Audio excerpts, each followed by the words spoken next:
Hello friends, welcome back to the science class of tenth. Last class में तीन तरह के chemical reaction, combination reaction, displacement reaction, decomposition reaction, ये हम discuss कर चुके हैं। आज की क्लास में we are going to discuss double decomposition reaction, redox reaction, rancidity and corrosion. ये चारों टॉपिक करेंगे और अपने चैप्टर को कंप्लीट करेंगे। So before starting the class, अगर आप किसी भी तरीके से साइंस की क्लास टेंथ में इंटरेस्टेड हैं तो आप इस नंबर पे कांटेक्ट कर सकते हैं और अपना रजिस्ट्रेशन करा सकते हैं। तो जल्दी से अपनी क्लास स्टार्ट करते हैं। ठीक है जी।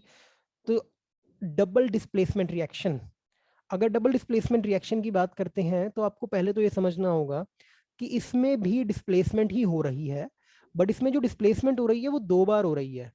तो दो बार डिस्प्लेसमेंट हो रही है, इसलिए इस रिएक्शन का नाम क्या है? Double displacement reaction. अब ये क्या बात कहता है, ये समझते हैं। Those reactions in which two compounds react together by an exchange of ions to form two new compound are called double displacement reaction. अब ये कहता है कि वो रिएक्शंस जिसमें दो कंपाउंड्स हैं वो रिएक्ट करते हैं एक्सचेंज ऑफ आयंस से। ठीक है, वो आयंस को एक्सचेंज करते हैं, उसके बाद वो दो नए कंपाउंड्स को बना लेते हैं, उसको आप क्या कहोगे? Double displacement reaction. एग्जाम्पल के थ्रू समझते हैं वो क्या बात कह रहा है। अब ये देखिए, ये एग्जाम्पल है आपका। AgNO3 plus NaCl gives AgCl plus NaNO3। अब अगर हम इस एग्जाम्पल की या इस रिएक्शन की बात करते हैं तो इसमें देखिए Ag के साथ यहाँ पे NO3 है और Na के साथ यहाँ पे Cl है। बट जैसे ही हम यहाँ पे आते हैं, ठीक है जी, आप यहाँ पे जैसे ही आओगे तो यू विल ऑब्जर्व कि कहीं ना कहीं NO3 को रिप्लेस किसने कर दिया है? Cl ने। सिमिलरली अगर हम यहाँ की बात करते हैं तो Cl को किसने रिप्लेस कर दिया है? आपके NO3 ने। तो अगर आप ध्यान से देखें तो ये क्या कर रहे हैं? अपने आयंस को एक्सचेंज कर रहे हैं एक तरीके से। NO3 की जगह Cl आ गया है, Cl की जगह NO3 आ गया है और दो नए कंपाउंड बन गए हैं। ठीक है, तो ऐसी रिएक्शंस को हम क्या कहेंगे? Double displacement reactions. अब ये जो डबल डिस्प्लेसमेंट रिएक्शंस हैं हमारी, ये भी हमारी दो टाइप्स की होती हैं। पहली होती है प्रेसिपिटेशन, दूसरी होती है न्यूट्रलाइजेशन। प्रेसिपिटेशन रिएक्शन क्या होती है? अब देखिए, प्रेसिपिटेट हम लोग पहले स्टडी कर चुके हैं लास्ट क्लासेस के अंदर। आप फर्स्ट या सेकंड वीडियो में आई थिंक हमने क्लास 10th का जो चैप्टर 1 डिस्कस किया था, उसमें प्रेसिपिटेशन क्या होता है या प्रेसिपिटेट क्या होते हैं उनके बारे में स्टडी किया था। इन दिस रिएक्शन आपको ये ऑब्जर्व करना है कि क्या कोई प्रेसिपिटेट बन रहा है। ठीक है, तो अगर हम यहाँ पे बात करते हैं तो क्या कहते हैं कि the reaction in which one of the product formed is an insoluble substance. ठीक है, कि वो कहता है कि प्रेसिपिटेशन रिएक्शन क्या है? कह रहा है एक ऐसा रिएक्शन है जिसके अंदर एक जो प्रोडक्ट बन रहा है वो इनसॉल्यूबल सब्सटेंस है, which separates out as a solid. ठीक है, जो सॉलिड बन के सेपरेट आउट हो रहा है व्हेन, जब aqua solution of two compounds are mixed together, जब एक्वा सॉल्यूशन दो कंपाउंड्स का आप मिक्स कर रहे हो। तो कह रहा है सेम काम होगा, लेकिन एक जो चीज है वो नीचे सेटल डाउन हो जाएगी in the form of precipitate, बस और कुछ नहीं है। सेम रिएक्शन अगर हम लेते हैं AgNO3 प्लस NaCl, तो रिएक्शन आपका ये प्रोडक्ट देगी और इस प्रोडक्ट के अंदर एक प्रोडक्ट आपका ये है AgCl, ये वाइट कलर के प्रेसिपिटेट बना के नीचे की तरफ बैठ जाएगा। ये सिंपल सी चीज है, ये आपकी क्या होगी? Precipitation reaction. ठीक है जी। आगे बात करते हैं अपनी न्यूट्रलाइजेशन रिएक्शन की। न्यूट्रलाइजेशन रिएक्शन क्या होता है? देखिए, सिंपल सी बात है, अगर हम अपनी साइंस की बात करते हैं तो हमारे पास दो तरह के सब्सटेंसेस होते हैं। एक होता है एसिडिक, ठीक है, दूसरे होते हैं बेसिक। अब अगर एक एसिडिक चीज एक बेसिक चीज के साथ रिएक्ट करे तो वो क्या करती है? वो एक सॉल्ट बनाती है और वाटर बनाती है। एसिड बेसिस सॉल्ट, ये कंप्लीट चैप्टर है आपका क्लास 10th में ही और सेकंड चैप्टर ही है। तो उसकी डिटेल्स जो होंगी वो हम डिस्कस करेंगे क्लास 10th के चैप्टर 2 के अंदर। बट यहाँ पे अगर हम बात करते हैं न्यूट्रलाइजेशन रिएक्शन की, तो वो कहता है कि एक ऐसा रिएक्शन है जिसमें जो एसिड है वो बेस के साथ रिएक्ट करेगा और सॉल्ट बनाएगा और वाटर को बनाएगा। अब यहाँ पे अगर हम बात करते हैं तो ये देखिए, कह रहा है NaOH आपका बेस होता है, HCl आपका एसिड होता है, ये दोनों रिएक्ट करेंगे एक दूसरे के साथ, NaCl जो आपका एक सॉल्ट है वो बना देंगे और water as a by product बन जाएगा। ठीक है जी, तो ये एक सिंपल सा आपका न्यूट्रलाइजेशन रिएक्शन है जो डबल डीकम्पोजिशन रिएक्शन का ही पार्ट है। आगे चलते हैं नेक्स्ट टाइप ऑफ रिएक्शन पे, ऑक्सीडेशन रिडक्शन रिएक्शन, या जिसको हम पॉपुलरली रीडॉक्स रिएक्शन भी कह देते हैं। तो पहली बात समझते हैं कि ऑक्सीडेशन रिएक्शन क्या होती है। देखिए सिंपल सी बात है, oxidation something is related to oxygen. तो कहता है ये वो रिएक्शन है जिसके अंदर ऑक्सीजन की एडिशन हो या हाइड्रोजन की रिमूवल हो। ठीक है जी, तो एक ऐसा रिएक्शन जिसमें ऑक्सीजन की एडिशन हो या हाइड्रोजन की रिमूवल हो, उसको आप क्या कहोगे, ऑक्सीडेशन रिएक्शन।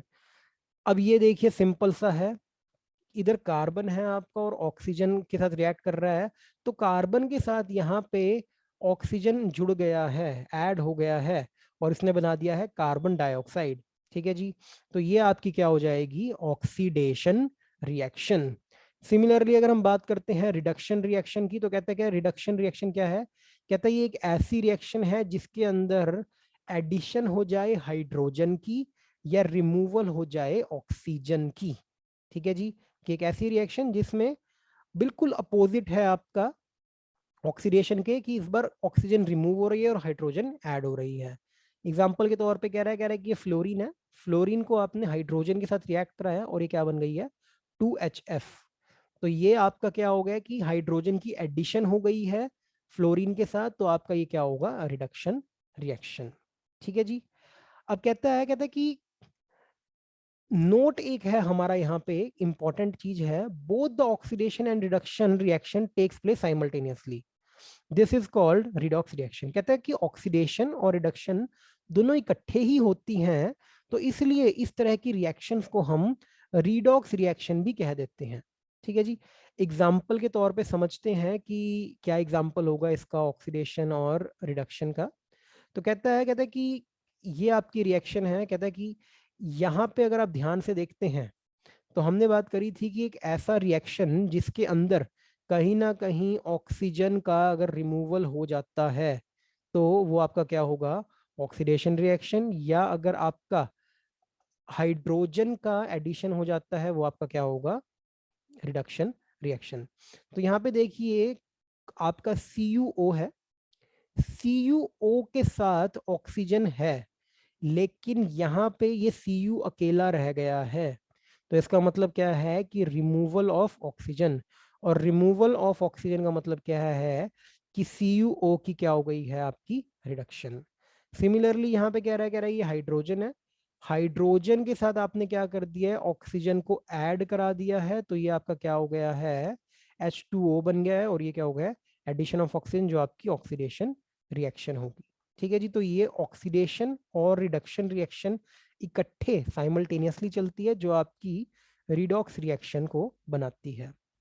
अब यहाँ पे एक इंपॉर्टेंट बात आती है कि जो ये रिडॉक्स रिएक्शन की बात करते हैं हम, तो इसके अंदर आपके दो तरह के सब्सटेंस चलते हैं, एक सब्सटेंस ऑक्सीडाइज्ड होता है, दूसरा सब्सटेंस रिड्यूस्ड होता है।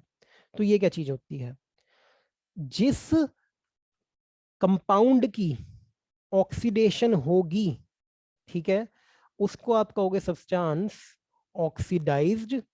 अब यहाँ पे हाइड्रोजन के साथ ऑक्सीजन इधर जुड़ रही है, तो ऑक्सीजन आपका सॉरी हाइड्रोजन आपका क्या हो जाएगा, सब्सटेंस ऑक्सीडाइज्ड। और जिस सब्सटेंस में से ऑक्सीजन रिमूव हो रही है उसकी रिडक्शन हुई है, और वो सब्सटेंस आपका क्या हो जाएगा, सब्सटेंस रिड्यूस्ड। तो ये आपका क्या हो जाएगा, सब्सटेंस रिड्यूस CuO। ठीक है जी, ऐसे ही एक और एग्जांपल के थ्रू समझते हैं ज्यादा क्लैरिटी के लिए। कहता है Fe2O3 + 2Al gives 2Fe + Al2O3। अब कहता है कि सेम काम हो रहा है यहाँ पे भी, कि अगर आप ध्यान से देखते हैं तो Fe2O3 यहाँ पे रह गए सिर्फ आपका Fe रह गया है। ठीक है, तो ऑक्सीजन रिमूव हो गई है, ऑक्सीजन रिमूव का मतलब क्या है, इसकी क्या हो गई है, आपकी रिडक्शन। ठीक है, एल्यूमिनियम यहाँ पे अकेला था और यहाँ पे जाके Al2O3 बन गया है, तो इसकी क्या हो गई है, आपकी ऑक्सीडेशन। तो आपको ये तो क्लियर हो गया कि ऑक्सीडेशन किसकी हुई है, रिडक्शन किसकी हुई है। सिमिलरली आप सब्सटेंसेस निकाल लोगे कि सब्सटेंस ऑक्सीडाइज क्या है और सब्सटेंस रिड्यूस्ड क्या है। तो सब्सटेंस ऑक्सीडाइज की अगर मैं बात करता हूँ तो 2 एल्यूमिनियम है ये, और ये मेरा इधर क्या बन गया है Al2O3। ठीक है, सब्सटेंस रिड्यूस की मैं बात करता हूँ तो ये मेरा क्या Fe2O3 है, और ये इधर रह के क्या बन गया है Fe। तो इस तरीके से अगर हम बात करते हैं आप पता लगा सकते हैं किसकी ऑक्सीडेशन हुई है, किसकी रिडक्शन हुई है, सब्सटेंस ऑक्सीडाइज कौन सा है और सब्सटेंस रिड्यूस्ड कौन सा है। ठीक है जी, आगे बात आती है ऑक्सीडाइजिंग एजेंट की।